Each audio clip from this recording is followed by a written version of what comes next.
اور چونکہ ٹیکنیکلی دوسرے حصے کی بھی صدارت ہمارے تنویر بھائی فرما رہے ہیں، تو ان سے بھی میں گزارش کروں گا کہ ان کا حق بنتا ہے کہ وہ بھی اپنا صدارتی دوسرا خطبہ اور صدارتی کلام پیش کریں۔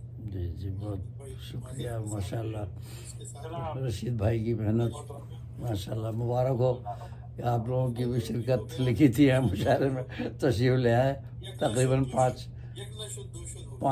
شعرا آ گئے، 5 آ گئے ماشاء اللہ۔ تو میرے خیال میں اب نہیں آنا چاہیے کسی کو کہ اب 3 گھنٹے پورے ہو رہے ہیں۔ ہاں تو چلیے، ایک کمال صاحب بھی آ گئے تھے، تو پہلے قطع پیش کرتا ہوں، یہ سماعت فرمائیے قرآن کے حوالے سے۔ سمجھتے تم نہیں قرآن روایت کے پجاری ہو، سمجھتے تم نہیں قرآن روایت کے پجاری ہو، وہی تقلید قرآنہ وہی انداز پارینہ۔ سمجھتے تم نہیں قرآن روایت کے پجاری ہو، وہی تقلید قرآنہ وہی انداز پارینہ۔ اور نبی کا قول ہے قول الہی پھول سمجھو تم صلی اللہ علیہ وسلم، صحیح حدیث اور قرآن۔ نبی کا قول ہے قول الہی پھول سمجھو تم، کلام حق سے ہی عرفان حق کا پاؤ گے جینا، کلام حق سے ہی عرفان حق کا پاؤ گے جینا۔ اور ایک غزل پیش کرتا ہوں، یہ غزل میں نے کبھی پیش نہیں کی ہے، چونکہ رشید بھائی سے اکثر لوگوں کو شکایت رہتی ہے ردیف کی شکایت رہتی ہے نا کہ بھائی کیسی ردیف دے دی، کیسی ردیف دے دی۔ تو یہ غزل میں پیش کرتا ہوں، پرانی غزل ہے کہ میں نے کبھی پڑھی نہیں ہے، یہاں نہیں پڑھی، پاکستان میں پڑھی تو پڑھی وہاں پڑھی تھی شاید۔ تو یہ غزل ہے، اس کی ردیف ہی ردیف ہے، یہ غزل ہے جس کی ردیف جو ہے وہ ردیف ہے۔ ہاں تو چونکہ ثبوت یہ ہے، آپ سماعت فرمائیے۔ تو مسئلہ سمجھیے۔ دیکھو سخنوروں کو ہے کیسی ملی ردیف، دیکھو سخنوروں کو ہے کیسی ملی ردیف، اب تو ردیف خود ہی یہاں ہے نئی ردیف۔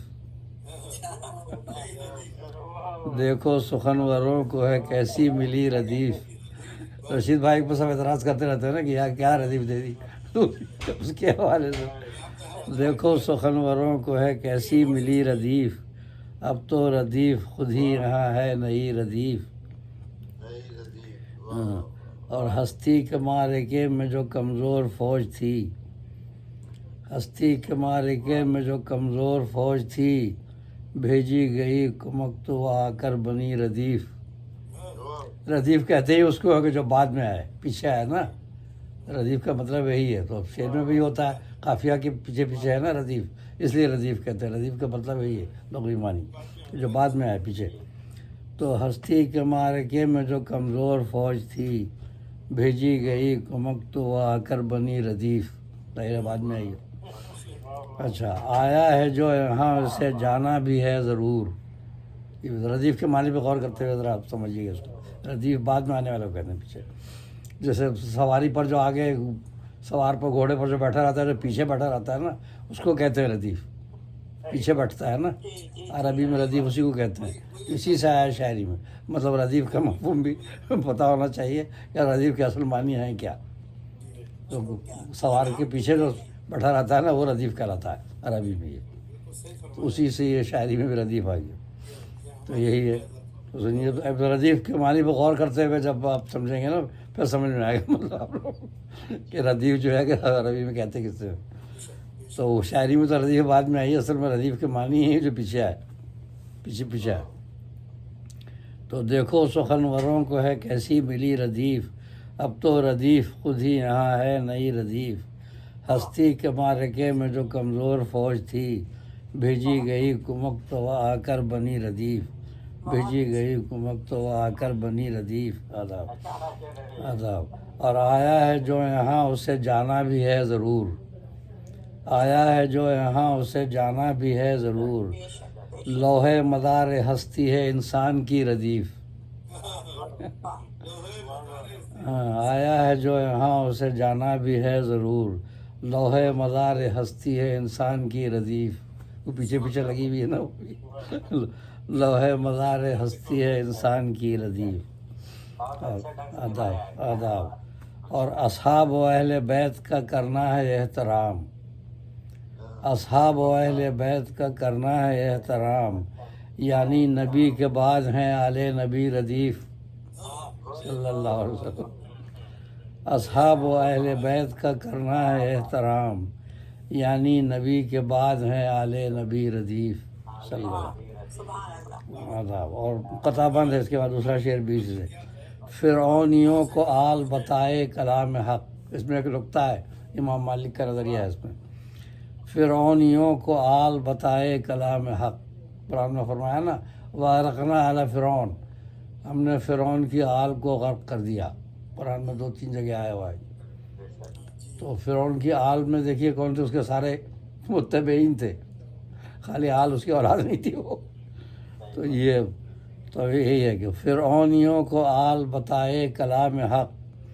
جو اتباع کرتے ہیں وہ ہیں سبھی ردیف. جو اتباع کرتے ہیں وہ ہیں سبھی ردیف. مطلب اہل بیت جو ہے وہ تو سب سے پہلے آل میں شامل ہیں.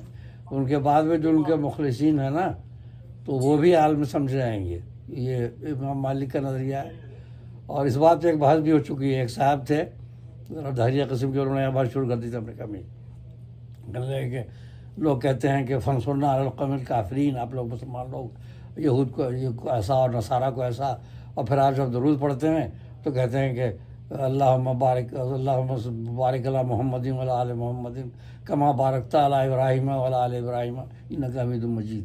تو بھائی آل ابراہیم پر تو آپ تو درود بھیج رہے ہیں، اور تو یہی جو یہود و نصارہ یہی تو نا آل ابراہیم، ان پر آپ درود بھی بھیج رہے ہیں اور پھر آپ ان کو کہہ بھی رہے ہیں، برا بھی کہہ رہے ہیں. یہ کیا؟ یہ بات شروع کی. تو میں کہا کہ بھائی دیکھو بات اصل میں ہی آپ غلط سمجھ رہے ہیں. آل کا مطلب آل ابراہیم کا مطلب وہ لوگ ہیں جو کہ ان کے سچے پیروکار تھے، متبعین. آل میں یہ نہیں کہ جو سڑک پکی جو بھی سارے آل میں شامل نہیں ہیں، کیونکہ اللہ تعالیٰ نے نوح علیہ السلام کے بیٹے کو بھی کہہ دیا لیسا من اہلک، یہ تیرے اہل میں نہیں ہے. یعنی آل تو آل وہ اہل بیت سے بھی خارج کر دیا اس کو. قرآن میں ہے یہ. تو اہل بیت پہ ہیں، اہل بیت گھر والے، اور آل میں ہیں جو متبعین جو صحیح ان کے وہ ہیں. تو آل ابراہیم سے مراد وہ ہیں. پھر چپ ہو گئے وہ. میں نے کہا آل ابراہیم سے مراد وہ ہیں کہ جو ان کے پیروکار تھے سچے، جس میں انبیاء بھی تھے، داؤد علیہ السلام، سلیمان علیہ السلام، عیسیٰ علیہ السلام، موسیٰ علیہ السلام، پیغمبر بھی آئے، اور جو ان کے مخلص لوگ تھے وہ سب شامل ہیں آل میں. یہ سال تھوڑی ہر ایک تھوڑی آل میں شامل ہو جائے گا. وہ تو اللہ جو ان کے پیروکار ہیں وہی ہوں گے. یہ بات. تو اسی لیے فرعون کے بھی جو پیروکار تھے ان کو آل ہی کہا ہے قرآن نے. میں نے کہا غرقنا علی فرعون، ہم نے فرعون کے آل کو غرق کر دیا. آل کا مطلب وہ سارے اس کے جو حامی تھے وہ سارے پورے لشکر ڈوب گیا تھا اس کا. تو فرعونیوں کو آل بتائے کلام حق. جو اتباع کرتے ہیں وہ ہیں سبھی ردیف. اور یاسین میں ہے دیتا ہے رب علم شعر کا. سورہ یاسین میں اور فرمایا اللہ تعالیٰ نے وما علمناہ الشعر وما ينبغي له، ہم نے انہیں شاعری کا علم نہیں دیا اس لیے کہ یہ ان کے شایان شان نہیں ہے. رسول اللہ صلی اللہ علیہ وسلم نے فرمایا اس لیے کہ آپ تو پیغمبر ہیں، تو آپ کے شایان شان نہیں ہے. کہ لوگ تو آپ کو ویسے بھی شاعر کہنے لگے تھے نا بدماش. تو انہوں نے شاعری کا علم ان کو نہیں دیا اس لیے کہ شایان شان نہیں ہے. جیسے آپ کے لیے کسی دنیاوی استاد کا ہونا بھی شایان شان نہیں تھا، لیکن دوسرے لوگوں کے لیے تو ایسا نہیں ہے، سب کے استاد ہوتے ہیں. لیکن آپ کو کسی دنیاوی استاد سے آپ نے علم نہیں سیکھا اس لیے کہ پھر اس کا درجہ بڑا ہو جاتا ہے نا. تو اللہ تعالیٰ آپ کا استاد اللہ تعالیٰ ہی اللہ نے دیا. تلمیذ رحمان ہے آپ کو اللہ نے علم لدنی دیا اور شہر علم فرمایا ان کو. مدینۃ العلم ہے نا مدینۃ العلم علی بابا حدیث ہے. تو اس سے اب سورہ یاسین سے ظاہر ہوتا ہے کہ شعر کا علم اللہ ہی دیتا ہے. وما علمناہ الشعر وما ينبغي له، کہ ہم نے شاعری کا علم نہیں دیا. اب وہ ہے کہ اس علم کو ہم کیسے استعمال کرتے ہیں. اللہ نے آنکھ دی، زبان دی ہے، آنکھ دی ہے، تو ہم وہ استعمال ہمارے اوپر ہے نا. اگر ہم غلط استعمال کریں گے جواب دیں گے. وہی حال شاعری کا بھی ہے. اگر آپ شاعری کو غلط استعمال کریں گے تو اللہ نے صلاحیت دی ہے، آپ غلط استعمال کیا تو آپ جواب دیں گے، حساب لیا جائے گا، ہے کہ نہیں. اور اگر آپ اس کو صحیح طور اس پہ صحیح خطوط پہ استعمال کرتے ہیں تو ٹھیک ہے، اللہ کی نعمت ہے. تو یاسین میں ہے دیتا ہے رب علم شعر کا، یہ ایک صلاحیت اللہ نے دے دی ہے. جی اشعار آئے ذہن میں جو مل گئی ردیف. ہاں اللہ تعالیٰ نے تو آنکھ بھی دی ہے نا. اب آنکھ سے آپ اچھا کام کریں اور آنکھ سے آپ بری نظر ڈالیں کسی پہ تو آپ کا فعل ہے نا. زبان آپ کو دی، آپ زبان سے اچھی باتیں بولیں، اس زبان سے آپ بد کلامی کریں، فحش گوئی کریں، ہے کہ نہیں؟ تو اس میں زبان کا قصور نہیں ہے نا، اللہ نے تو دیا ہے آپ کو زبان بھی دیا، آپ غیبت کریں، آپ برائی کریں. تو اسی طرح شاعری بھی ہے کہ شاعری جو ہے اللہ نے اپنے طرف کی نسبت کی ہے، لیکن جادو کی نسبت اپنی طرف نہیں کی ہے اللہ تعالیٰ نے. سورہ بقرہ میں تو دیکھیں آپ، اس میں ہے کہ یہودی کہتے تھے کہ جادو حضرت سلیمان سکھاتے تھے. انہوں نے کہا تھا کہ سلیمان علیہ السلام، تو اللہ تعالیٰ نے ڈانٹ پڑائی اس میں کہ جادو سلیمان نہیں سکھاتے تھے، جادو شیاطین سکھاتے تھے، تم غلط کہتے ہو، جھوٹے ہو تم. سلیمان کو جادو سے کیا لینا تھا؟ مطلب وہ ان کی حکومت تھی نا جنوں پر اور اس پر، اور بلقیس کا وہ تخت اٹھا کر لے آئے تھے، اس لیے یہودی نے یہ بات شروع کر دی کہ سلیمان جادو جانتے تھے اور جادو سکھاتے تھے. تو پیغمبر تھے، جادو تو حرام ہے. تو اللہ تعالیٰ نے ڈانٹ پلائی اس میں دیکھے سورہ بقرہ میں کہ سلیمان جادو نہیں سکھاتے تھے، وہ شیاطین سکھاتے تھے جادو. تو جادو کا نسبت اپنے طرف نہیں کی اللہ تعالیٰ نے، کہا شیاطین سکھاتے تھے. اور لیکن شاعری کے لیے کہا کہ نہیں، ہم نے انہیں نہیں دیا. اس کا مطلب شاعری کے علم اللہ کی طرف سے ہے، جیسے آنکھ کان سب صلاحیت ہیں. جی تو قریب لمبی بات ہو گئی، اب چلیے 3 شعر رہ گئے. اور اہل سخن تو کرتے ہیں اکثر تعلیاں، اہل سخن تو کرتے ہیں اکثر تعلیاں، پر اس غزل میں دوست تو کیسی سجی ردیف. اس سوال پوچھنے سننے والوں، اہل سخن تو کرتے ہیں اکثر تعلیاں، پر اس غزل میں دوست تو کیسی سجی ردیف. اور سر مقطع شعر غزل کا شعر ہے. ان کی نگاہ جھک گئی گل رنگ ہو گئے، ان کی نگاہ جھک گئی گل رنگ ہو گئے، فرتے حیا سے رخ پہ ہے لالی بنی ردیف. ردیف بعد میں آتی ہے نا، ٹھیک ہے نا. تو رخ پہ لالی بھی بعد میں آئی نا، پہلے تو نہیں آئی شروع سے، تو اس لیے ردیف ہی ہے وہ. ان کی نگاہ جھک گئی گل رنگ ہو گئے، فرتے حیا سے رخ پہ ہے لالی بنی ردیف. اور مقطع ہے، بنتی کلی ہے پھول یہ دیکھا ہے پھول نے، بنتی کلی ہے پھول یہ دیکھا ہے پھول نے، ہر باغ میں ہے پھول تیری اے کلی ردیف. پہلے کلی پھر پھول، بعد میں تو پھول ردیف ہے. بنتی کلی ہے پھول یہ دیکھا ہے پھول نے، ہر باغ میں ہے پھول تیری اے کلی ردیف.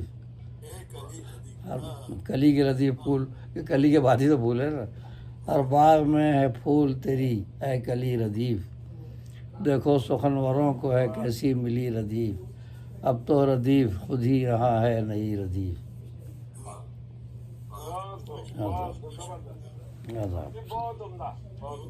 تو میں نے کہا ردیف کا مفہوم بھی بتایا، ردیف کے اصل معنی کیا ہے اور شاعری میں ردیف کیوں کہتے ہیں بعد میں. جی جی بس دعاؤں میں یاد رکھیے. ماشاء اللہ. بس تو ہمارا یہ مشاعرے کا دوسرا دور کا بھی اختتام ہوا. اس لیے ہمارے اسلم صاحب تشریف لائے ہیں صدر صاحب کے. رشید بھائی ایک دفعہ یاد دلا دیجیے